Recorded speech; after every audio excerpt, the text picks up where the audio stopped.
prisoner was supposed to be euthanized. The anesthetic was just injected when his veins suddenly bulged violently. He died in agony. This clearly violated the principle of euthanasia. The police launched an investigation immediately. They found the anesthetic had been swapped. Even stranger, there was a message left on the anesthesia bottle: "You cannot fight against fate." This made the prosecutor fall into deep thought. He clearly remembered 10 years ago, the prisoner's accomplice Frank had said the exact same words in court. Soon, the police narrowed their suspicion to Frank.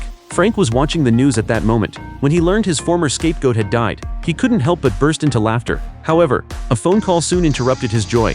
An unfamiliar voice spoke on the other end. Frank thought it was just a normal call, until the voice coldly ordered him to look outside. The police were closing in. If he wanted to escape, he had to follow the instructions. Frank hastily threw on his fur coat, following the mysterious man's directions. He went to the rooftop, then was told to head to an abandoned factory.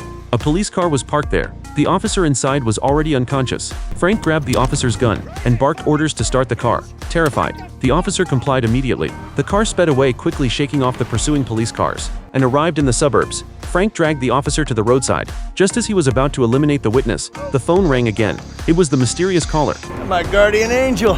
You know why I'll never see my wife, the little girl, again?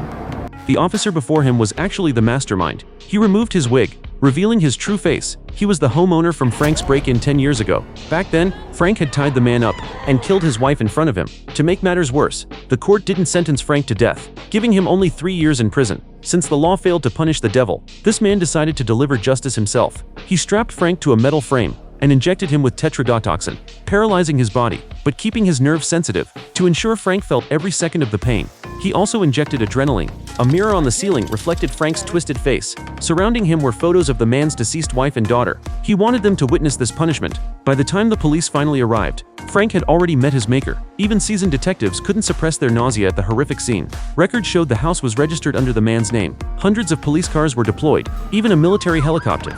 Yet the man showed no fear facing the SWAT team. He took off his clothes, raised his hands, and offered no resistance, letting the police break in, handcuff him, and take him away. But did he really surrender? No. His revenge had only just begun.